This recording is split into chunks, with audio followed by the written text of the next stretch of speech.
یہ ایک عروج تھا کراچی کا، عروس البلاد تھا، روشنیوں والا شہر تھا، تیزی سے ترقی کرتا شہر تھا، یہ باتیں کی جاتی تھیں۔ آج اس پستی میں ہم کھڑے ہیں، وجہ کیا ہے؟ کون ذمہ دار ہے؟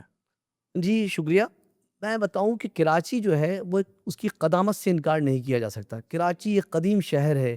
یہاں پر آپ کو اگر ہم ماضی میں دیکھیں تو اس کے عرب کے اثرات بھی یہاں نظر آتے ہیں، یونانی اثرات بھی نظر آتے ہیں. دراصل یہاں پر کانسی پتھر اور اس کے مختلف ادوار نظر آتے ہیں. اور اس کے بعد پھر ہوتے ہوتے جو ہے جب یہ انگریزوں نے اس پہ قبضہ کیا اس شہر پر، تو اس کے بعد انہوں نے اس شہر کو بنایا. اور انگریز جو ہیں ان کی وجہ سے یہ شہر جو تھا اس نے دنیا میں ایک منفرد مقام بنا اس کا. کہا جاتا تھا کہ کلکتہ بڑا شہر ہے، خوبصورت شہر ہے، مگر جب انگریز آئے اور انگریزوں نے آنے کے بعد اس کو ڈیولپ کیا، کیونکہ یہ شہر بنیادی طور پر بندرگاہ تھی یہاں اور سیاح آتے تھے، اور یہاں ہر قسم کی مختلف سمجھ لیجیے کہ کثیر الاقوام جو تھی وہ یہاں تھی، اور مختلف مذاہب کے لوگ یہاں رہتے تھے، اور ایک ہم آہنگی تھی. مگر یہ حالات جو آپ بتا رہے ہیں کہ یہ بگڑتے گئے، تو میں بتاتا چلوں قیام پاکستان کے بعد جو ہے صورتحال تھوڑی خراب ہونا شروع ہوئی، کیونکہ ایک بڑا ازدحام جو تھا وہ ہجرت کر کے آیا، تو ان کے لیے یہاں پر پلاننگ کا کوئی بندوبست نہیں تھا. اور اس کے بعد دوسرے شہروں سے بھی یہاں روزگار کے لیے لوگ آنے لگے، کیونکہ یہ شہر جو تھا اس نے بندرگاہ تھی اور یہاں روزگار کے مواقع تھے. تو یہاں پر اندرون ملک سے بھی لوگوں نے ہجرت کی، اور اسی طریقے سے ہندوستان سے جو لوگ ہجرت کر کے آئے انہوں نے بھی کی. اچھا، یہاں پلاننگ کا فقدان یہ دیکھنے میں آیا، کیونکہ ہوتا یہ تھا کہ جو دیہی آبادی ہوتی تھی وہاں 75% آبادی ہوتی تھی، اور شہری آبادی میں 25% آبادی ہوتی تھی.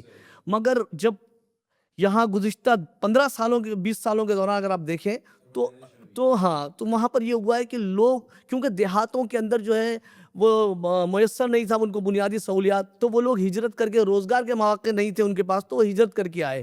تو اب یہ ہوا کہ یہ شہر جو ہے یہاں 75% سے زائد آبادی ہو گئی، اور دیہات سے بھی لوگ آج بھی ہجرت کر کے آ رہے ہیں.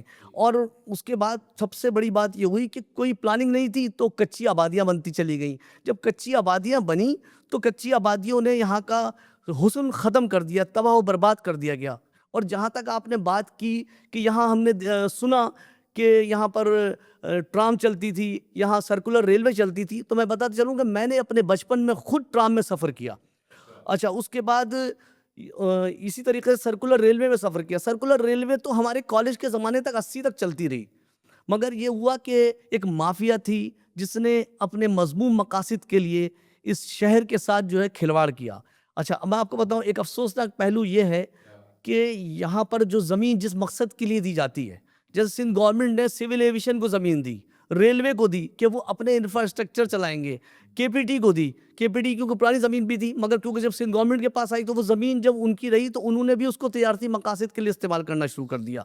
تو یہ مختلف یہ ہوا ہے کہ یہ ایک اچانک خرابی نہیں ہوئی ہے، یہ خرابیاں آہستہ آہستہ ہوتی رہیں. آپ نے پلاننگ کی بات کی، مسئلہ سارا پلاننگ کا تھا یا پلانر میں بھی خرابی تھی؟ دیکھیے، پلانر تو آتے رہے، مگر یہ کہ پلانر کو گائیڈ کرنے والا ہونا چاہیے. تو آج بھی اگر کوئی اچھا پلانر آئے اور اس کو گائیڈ کرنے والی اس کی اچھی ٹیم ہو تو یہ سب برائیاں اور یہ سب چیزیں ختم ہو جائیں. سب سے اہم کوئی بھی ان 77-78 سالوں میں کوئی بھی ایک اچھا پلانر نہیں آیا. نہیں، پلانر تو دیکھیے قائد محمد علی جناح کا جو تھا بہت جلدی انتقال ہو گیا. صحیح. ان کے بعد لیاقت علی خان بھی کچھ عرصے ہی رہے. صحیح. تو اس کے بعد یہ ہے کہ ملک افراتفری کی صورتحال سے دو چار رہا. پھر اس کے بعد یہ رہی کہ صورتحال کہ کوئی ایک دوسرے کو تسلیم کرنے کے چکر میں نہیں تھا. خود لوگ جو تھے وہ اپنے لوگوں پہ اعتماد نہیں کرتے تھے، آپس میں بیٹھ کے سیاست کرتے تھے. تو آج نتیجہ یہ ہوا کہ ملک بھی دو لخت ہو گیا، اور اس کے بعد یہ صورتحال ہوئی کہ آج بھی ہماری جو حالات ہیں. اور اچھا، اور ایک بات اور اہم بتاؤں کہ ہمارے یہاں تقریباً 5 کے قریب جو ہے وہ ماسٹر پلان بنے، مگر کسی ماسٹر پلان پہ عمل نہیں ہوا. اور اسی وجہ سے نہ کسی کو یہ پتا ہے کہ یہ سڑک کہاں ہے، سڑک کب بن رہی ہے، اس سڑک کے نیچے سے کون سی لائن گزر رہی ہے، کوئی پوچھنے والا نہیں ہے. اور جب تک ہمیں ایک مربوط ماسٹر پلان نہیں بنے گا، جب تک ہمارے یہ بنیادی مسائل جو سوک مسائل کہلاتے ہیں حل نہیں ہوں گے. اچھا شاہ صاحب، یہ بتائیے گا، ثقافتی طور پر یہ شہر بڑا جانا مانا رہا ہے، اب بھی ہے، اور 70 کی دہائی کا تو جس طریقے سے آپ ذکر کر رہے ہیں کہ نائٹ کلبز بھی اس شہر میں ہوتے تھے، گورے بھی بڑی تعداد میں یہاں پر آیا کرتے تھے. اس شہر نے بڑی بڑی شخصیات کو بھی پیدا کیا ہے. آپ نے اپنی مختلف کتابوں میں ان شخصیات کا جو ہے وہ نام لکھا ہے. ذرا ہمارے ناظرین کو بتائیں کون کون سی معروف شخصیات ہیں جو اس شہر میں پیدا ہوئیں، اس شہر میں کھیل کود کے تعلیم حاصل کر کے جوان ہوئیں اور آج عالمی طور پر پاکستان کی پہچان بن گئے. دیکھیے سب سے بڑی بات تو ہماری خوش نصیبی ہے کہ بانی پاکستان قائد محمد علی جناح یہاں پیدا ہوئے. پھر سر آغا خاں جو آغا خاں سر سلطان محمد شاہ آغا خاں وہ یہاں پیدا ہوئے. ڈیفینس کے اوپر جو آپ کبھی نیشنل اسپتال کے سامنے ایک اونچی پہاڑی دیکھتے ہیں تو وہ ان کی رہائش گاہ تھی، وہ وہاں پیدا ہوئے. وہ نواب آف ستارہ کا محل تھا، اس میں وہ پیدا ہوئے کیونکہ ان کے والد نے وہ خرید لی تھی جگہ، تو وہاں ان کی پیدائش ہے. تو یہ آغا خاں کی جو آخانی ہے ان کے لیے ویسے ہی معتبر ہے یہ شہر.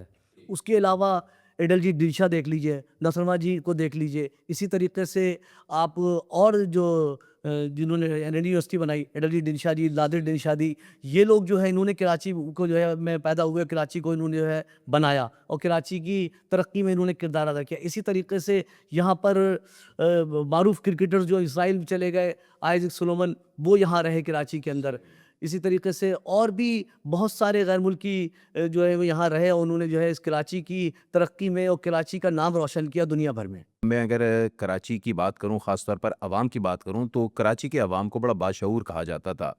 تحریکیں یہاں پر بہت جو ہے وہ پروان چڑھیں، لیکن ہم نے دیکھا کہ دیکھتے دیکھتے یہ سیاسی اکھاڑا بن گیا یہ شہر. لیڈر تو بہت یہاں سے پیدا ہوئے لیکن وہ لیڈرشپ کوالٹیز اس شہر میں جو ہے وہ ریفلیکٹ نہیں کی، اور ہم تو آج دیکھ رہے ہیں کہ مطلب چوک چوراہے جو تبدیل ہوتے ہیں تو سیاسی قوتیں تبدیل ہو جاتی ہیں. یہ کیا وجہ ہوئی؟ دیکھیے جہاں تک رہی بات کہ اس شہر کے اندر تحریکوں کی، تو اس میں بڑی بڑی تحریکیں چلیں. ناموس رسالت کی تحریک چلی، غازی عبد القیوم شہید کی تحریک چلی، اس کے اوپر لوگ جو تھے وہ شہید بھی ہوئے اور بڑی تحریک تھی. اس کے اندر علامہ اقبال اور قائد اعظم جیسی بڑی شخصیات جو کہ پاکستان بننے سے پہلے ہی تحریک چلی، اس میں وہ انہوں نے بھی اس میں جو ہے رابطہ کیا، اس میں انہوں نے بھی کردار ادا کیا. اسی طریقے سے پھر مولانا محمد علی جوہر کا مقدمہ چلا، تو اس لحاظ سے کراچی بہت اہم رہا. اس کے بعد جب آپ آئیں گے قیام پاکستان کے بعد تو آپ دیکھیں گے ایوب خان کے خلاف بھی ایک تحریک چلی فاطمہ جناح کی حمایت میں، اور ایوب خان کے خلاف تحریک چلی اور اس کے اندر نقصانات بھی ہوئے آپس کے ٹکراؤ سے. سمجھ لیجئے کہ ہماری ملکی صورتحال بھی خراب ہوئی. پھر اس کے بعد ذوالفقار علی بھٹو کا دور آتا ہے. ذوالفقار علی بھٹو کے بعد جو ہے وہ پی این اے کی تحریک چلی. تو پھر ہم لوگ تحریکیں چلاتے رہے، ملک کی طرف توجہ نہیں دی گئی.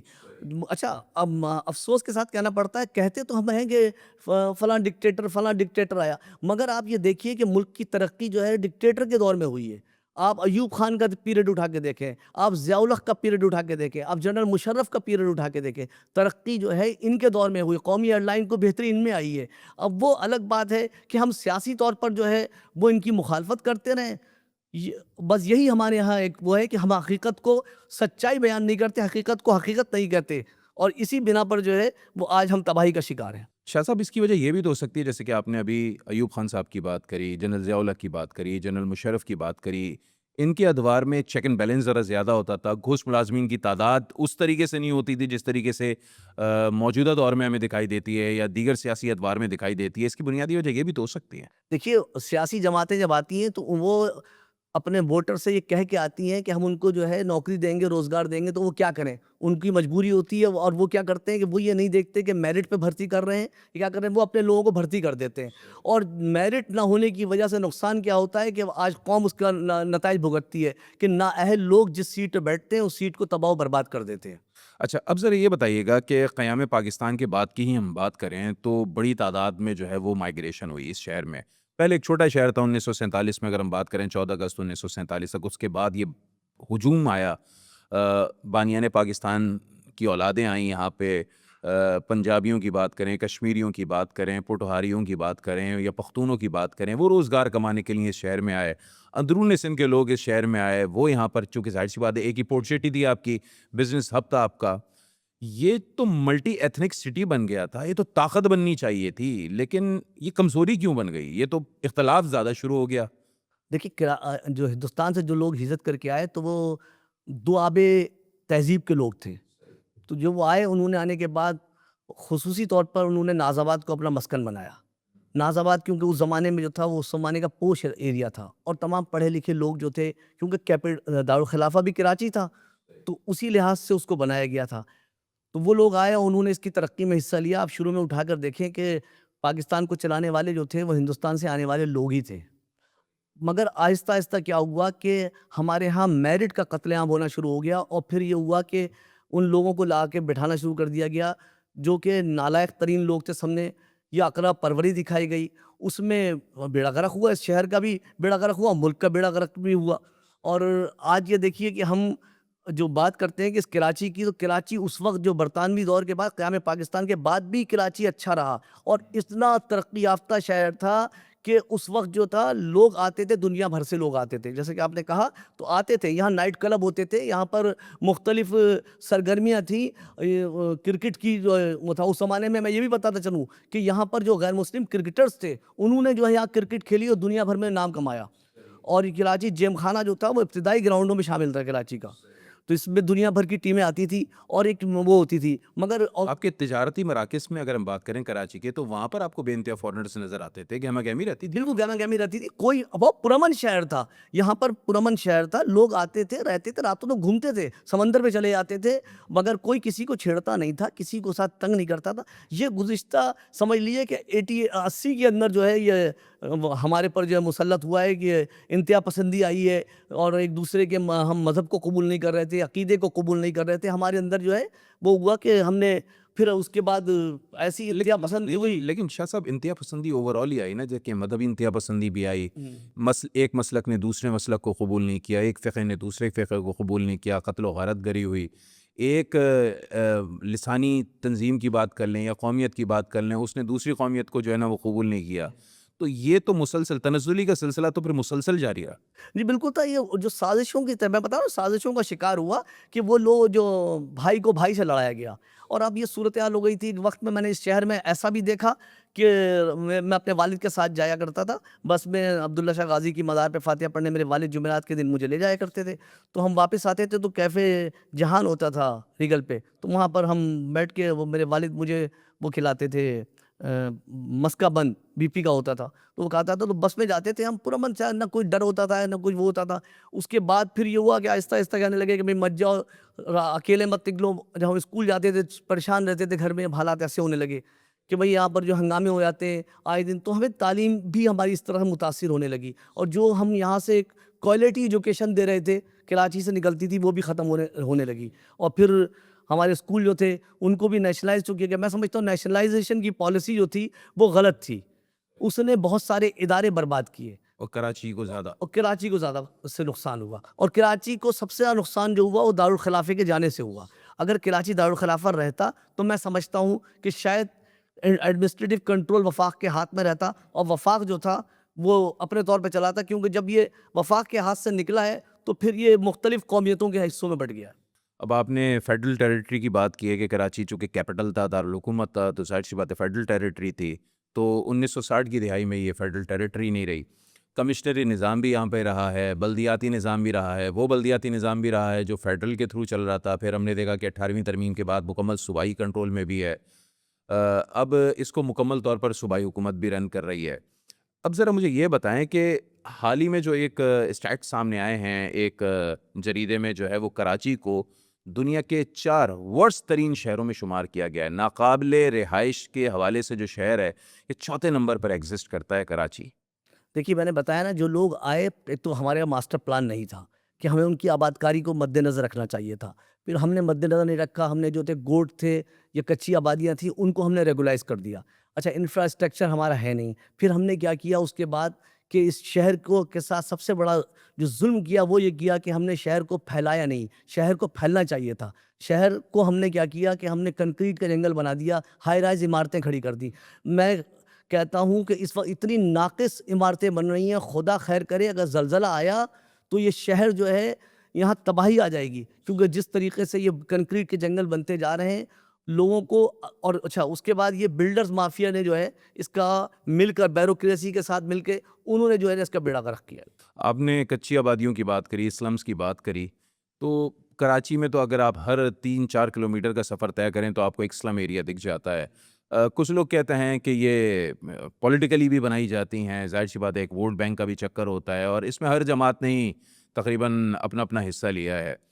یہ تو اب کراچی کی ایک کیا کہنا چاہیے اس میں شامل ہو گئی ہے کہ اگر کراچی کے والیوم کی بات کریں تو اگر سلمز کو کاؤنٹ نہ کریں تو ایسا تو ہو ہی نہیں سکتا.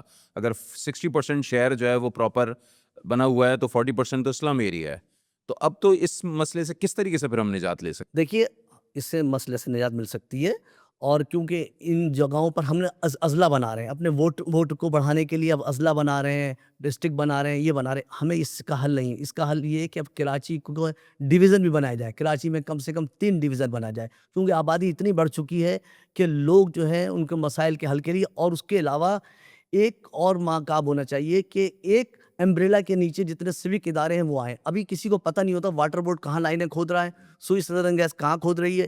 اس کے بعد یہ ہے کہ پھر بلدیاتی ادارے جو ہیں وہ اپنے طور پہ جو کر رہے ہیں، تو کوئی ذمہ داری قبول نہیں کرتا. ایک ادارہ ہو، اس کے کنٹرول کے اندر یہ تمام سوک ادارے ہوں، وہ جواب دہ ہو، وہ اس سے پوچھا جائے کہ بھائی اس سے اجازت لی جائے. ہر ہیں؟ یہ محکمے تو آپ وہ مصطفیٰ کمال والی بات کر رہے ہیں. جو وہ میئر تھے تو وہ کہتے تھے کہ ساری چیزیں میئر کے انڈر ہونی چاہیے. بالکل ان کی بات سے دیکھیے میں اتفاق کرتا ہوں، اس لیے کرتا ہوں کہ وہ بات سمجھداری کی کر رہے ہیں کہ جب میئر کے انڈر میں ہوگا. دیکھیے دنیا بھر میں میٹروپولیٹن شہر جو ہوتے ہیں ان کو میئر چلاتے ہیں، دیکھیں نا میئر چلاتے ہیں. مگر ہمارے افسوس کا مقام یہ ہے کہ ہم آدھے تیتر آدھے بٹیر ہیں. ہمارے یہاں نہ کمسٹری نظام صحیح سے، نہ ہمارے یہاں پولیس کے نظام کامیاب ہو سکا. مشرف صاحب لے کے آئے تھے، بہت اچھا نظام لائے تھے کہ نچلی سطح سے اختیارات کی منتقلی، مگر نہیں ہو سکی، وہ بھی ناکام ہو گئے.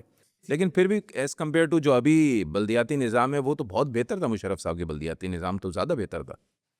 مشرف کے دور کا نظام بہتر تھا، میں یہ تو سمجھتا بات ہوں. کہہ جی رہا ہوں، وہی بالکل بہتر. وہ نظام بہتر تھا، ابھی نظام بہتر نہیں ہے. کیونکہ جب اچھا اپنا وسیم اختر صاحب میئر تھے تو وہ تو یہ کہتے تھے کہ میں صرف سویپر کا جو ہے وہ میئر ہوں، باقی تو میرے پاس کوئی اختیار ہی نہیں ہے. وہ اختیارات کی بات کرتے تھے. یہی رہا نا کہ سیاسی جماعتوں کے آپس کی لڑائی میں اختیارات نہیں دیے جاتے تھے. بلدیاتی سیکرٹری یا بلدیاتی وزیر کسی دوسری جماعت کا ہوتا تھا اور اس کے میئر کسی جماعت کا ہوتا تھا تو وہ اس کی قبول نہیں کرتا تھا. اچھا کراچی کے اندر جو 2 میئر رہے ہیں اس سے ویسے تو آپ یہ دیکھیں کہ اس کراچی کے اندر جتنا کام جو ہے وہ برطانوی دور میں ہوا ہے، وہی آپ دیکھیے کہ ایڈل جی ڈلشا جی نے تعلیمی ادارے بنائے. اسی طریقے سے اور جو غیر پارسی تھے، ہندو تھے، انہوں نے یہاں پر جو ہے کام کیا. آپ بتا دیں کون سا ایسا بڑا ادارہ ہے جو کہ اس پاکستان بننے کے بعد جو ان لوگوں نے بنایا ہو؟ بن ہی نہیں سکے، کیونکہ ہماری نیت صحیح نہیں تھی. ہمیں اپنی نیت ٹھیک کرنی یہ ہے. سوچ کی بھی تو ایک وجہ ہو سکتی ہے کہ ہمارے یہاں یہ جتنے بھی رفائی کام کرنے والے لوگ ہیں انہوں نے دسترخوان ہی لگائے ہیں، کسی نے ایجوکیشن سینٹرز اور اسکولز نہیں کھولے. جبکہ گوروں کی اگر بات کریں تو انہوں نے سب سے زیادہ جو ہے وہ ایجوکیشن سینٹرز کھولے. بالکل ایسا ہی ہے. یہ ہماری قوم کو فقیر بنا رہے ہیں، یہ دسترخوان کھول کے فقیر بنا رہے ہیں. اور آپ یہ دیکھیے کہ یہ جو جس طرح جرائم پیشہ لوگ ہیں جو اسٹریٹ کرمنل جو وارداتیں کرتے ہیں وہ کھانا وہاں سے فری کھاتے ہیں، لوٹ مار کرتے ہیں. ان کو چاہیے تھا کہ ان کی مدد کرتے، کوئی انڈسٹری لگاتے، کوئی ایسا ادارہ قائم کرتے جہاں پر ان کو ٹریننگ کر کے دے کے ان کو روزگار کے مواقع فراہم کیے جاتے. مگر یہ کہ بس ہمارے یہاں تو یہی ہو گیا ہے نا. وہ ابھی حالیہ رمضان میں ایک میمی بڑی مشہور ہوئی تھی نا کہ بھائی رمضانوں میں جو ہے وہ سحری اور افطاری جو ہے وہ دسترخوانوں سے مل جاتی ہے جو سڑکوں پہ لگے ہوئے ہیں، اور باقی ٹائم جو ہے آپ اسنیچنگ کرتے رہو. جی ہاں بس یہی ہے. تو بس اللہ تعالیٰ رحم کرے اس شہر کے حال پہ. اتنا اچھا شہر تھا، یہ فخر ایشیا کہلاتا تھا. ایگزیکٹلی. اور دبئی سے اگر موازنہ کریں 90 کی دہائی کی بات ہے، جب بالکل آغاز میں کراچی کا جناح انٹرنیشنل ایئرپورٹ کی جب انوگریشن ہوئی تو اس پورے خطے کا یہ سب سے خوبصورت ترین جدید ترین ایئرپورٹ تھا، اور دنیا بھر کی کنیکٹنگ فلائٹس آپ کو یہاں سے ملا کرتی تھیں. لوگ آتے تھے، گھومتے پھرتے تھے. پھر لیکن ہم نے دیکھا کہ کچھ ہی عرصے بعد یہ شہر جو وہ مقتل گاہ بن گئی، سیاسی طور پہ بھی، مذہبی طور پر بھی. تو کیا کچھ دور پار کے لوگوں کا بھی کچھ اس میں ہاتھ تھا؟ دیکھیے اس میں بیرونی سازشوں کو تو آپ نظر انداز نہیں کر سکتے. دیکھیے ہمارا دشمن جو ہے وہ ہمیں اسی طرح کمزور کرے گا. اچھا آنے والے دنوں میں کوئی لڑائی جو ہے نا، یہ معیشت کی لڑائی ہوگی، پانی کی لڑائی ہوگی، یہ ہوگی. اب یہ جنگ ونگ یہ ایٹمی شیٹمی یہ سب بڑے گیم میں ہاتھ چلا گیا ہے. تو اب یہ کہ یہی لڑائیاں ہونی ہیں تو اسی لیے کمزور کرتے ایک دوسرے کو. اور کیونکہ ہمارے جو دشمن ہے وہ ہمیں کبھی نہیں چاہے گا پھلتا پھولتا، کیونکہ قدرتی طور پہ یہ شہر کراچی جو ہے اور یہ ملک جو ہے یہ ہر نعمتوں سے اللہ نے اس کو مالا مال کیا ہوا ہے. تو وہ اس کے وسائل کے اوپر جو ہے وہ قبضہ جمانے کی سارا کھیل ہے. اور اسی وسائل کی وجہ سے وہ نہیں چاہتے کہ یہاں کے لوگ کراچی سے جو دبئی سے پہلے کراچی جو تھا بڑا اہم تھا. یہاں پر نائٹ کلب ہوتے تھے، دنیا بھر سے لوگ آتے تھے، یہاں رہتے تھے، یہاں پر پیلس ہوٹل تھا، یہاں پر پرانے ہوٹل تھے جو بڑے قدیم جہاں کے لوگ آ کے یہاں ٹھہرا کرتے تھے. آ کے ملیر تک میں ہوٹل تھے, ملیر تک کے اندر جو تھے وہ لوگوں نے وہاں جو آ کے ٹھہرتے تھے. اچھی جگہ تھی, تفریح گاہیں تھی, ہاکس بے تھا, پیراڈائز پوائنٹ تھا. اللہ نے کیا, یہاں کا موسم بڑا معتدل تھا, بہترین تھا.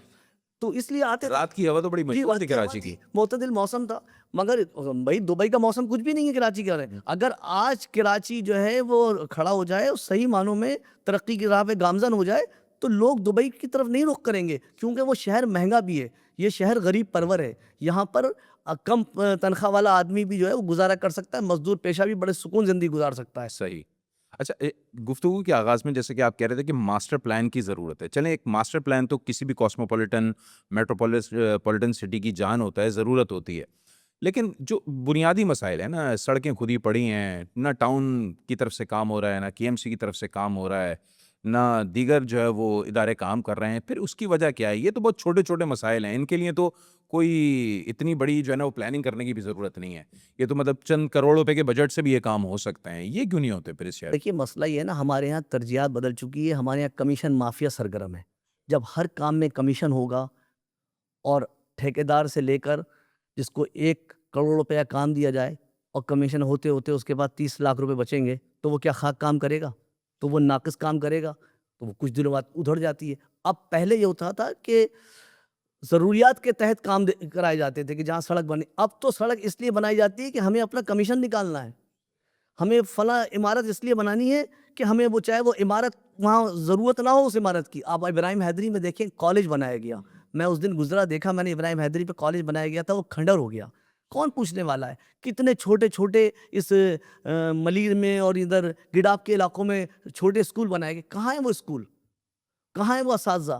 یہ گھوس ملازمین تنخواہیں لیتے رہتے. ہم جب تک اس سے نہیں نکلیں گے نا کہ ہم اپنے ذاتی مفاد اپنے ووٹ بڑھانے کے لیے جو ہے یہ وہ اس قسم کے فیصلے کرتے رہیں گے. اچھا شاہ صاحب, کراچی کے انفراسٹرکچر کو بہتر کرنے کے لیے غیر ملکی اداروں نے بھی تو فنڈنگ کی ہے نا حالیہ دنوں میں. حالانکہ اس کا کیا انہوں نے ہوا؟ کئی سالوں سے جو ہے وہ غیر ملکی اداروں کی طرف سے ملنے والی امداد سے جو ہے وہ کام ترقیاتی کرائے گئے ہیں.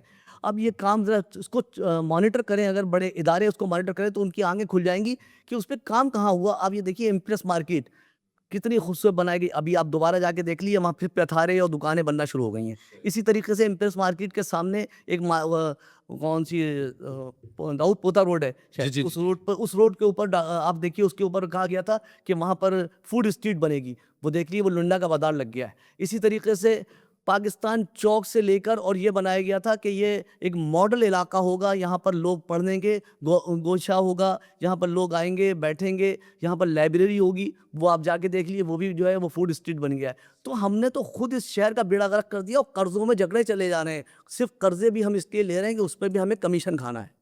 اور انکروچمنٹ کا بھی ایک اڈا بن چکا ہے کراچی. جی بالکل یہی وہاں پر دیکھیے تجاوزات قائم ہوتی جا رہی ہے, سڑکوں پر ٹریفک کا ازدحام ہو چکا ہے, کوئی روکنے والا نہیں ہے. آپ گرین بیلٹوں پہ قبضے ہو چکے ہیں شہر کے اندر. گرین بیلٹ کے اوپر سپریم کورٹ کئی مرتبہ احکامات دے چکے ہیں چیف جسٹس کہ گرین بیلٹ خالی کرائی جائے. گرین بیلٹ کے اوپر جو ہوٹل ہیں, جو ریسٹورنٹ ہیں, انہیں ختم کیا جائے.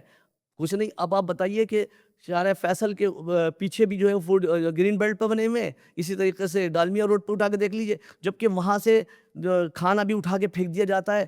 وہ وہاں پر اب پرندے آتے ہیں. سول ایویشن کے لیے کتنے خطرناک ہے فلائٹوں کے لیے, جہاز کے لیے, کہ وہ پرندے آتے ہیں اور کھانا کھاتے ہیں, ٹکرا جائیں, حادثات ہو جائیں, مگر کوئی پوچھنے والا نہیں ہے, کوئی اس کو روک ٹھوک کرنے والا نہیں ہے. یہ لب لباب آپ کے ساتھ جو گفتگو میں ہوا ہے وہ یہ ہے کہ یہ جو کراچی کے مسائل ہیں مسائلستان بن چکے ہیں. تو اب مسئلہ یہ ہے کہ وہ مسیحا کون ہوگا, کب آئے گا, کیسے آئے گا, کس طریقے سے یہ مسئلے حل ہوں گے؟ دیکھیے مسیحا انہی میں سے آئے گا. ان کی گرفت کی جائے, ان لوگوں کو وہ کیا جائے, باقاعدہ ماسٹر پلان بنایا جائے. تمام ادارے اس میں کنٹونمنٹ ہو, کے پی ٹی ہو, سول ایویشن ہو, ریلوے ہو, ان سب کو ایک جگہ کرنا چاہیے. اس کے بعد کرنے کے بعد ان کو ایک جگہ بٹھائیں. ان کو بٹھانے کے بعد ان سے کہیں ماسٹر پلان بن گیا, اس کے تحت عمل کیا جائے گا. جو ٹیکسز آتے ہیں ٹیکسز کے اوپر چیک اینڈ بیلنس کریں کہ کتنا ٹیکس لیا گیا. اب آپ یہ بتائیے یہ پارکنگ مافیا جو ہے اتنی بڑے پیمانے پر جو ہے یہاں سے کراچی سے پیسہ اٹھاتے ہیں, کہاں جاتا ہے یہ؟ کوئی پوچھنے والا ہے؟ قومی خزانے میں جائے تو آج ملک ترقی کی راہ پہ آئے. وہی سڑک اسی جس سڑک سے ٹیکس لیا جا رہا ہے وہی سڑک بنائی جائے اسی پیسوں سے. جس ٹاؤن کے پیسے لیے جائیں اسی ٹاؤن میں کام کرایا جائے اور چیک کیا جائے کتنا پیسہ آیا تھا. مگر کیا ہے کہ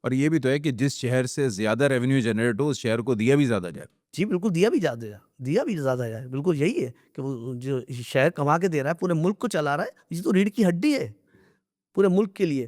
کراچی اگر کراچی بیٹھ گیا تو سمجھ لیں ملک بیٹھ گیا. کیونکہ بجٹ میں جتنے پیسے کراچی کے لیے رکھے جاتے ہیں تو اس میں تو ایک عام آدمی کہتا ہے کہ صرف چنے ہی کھائے جا سکتے ہیں اور تو کچھ نہیں ہو سکتا.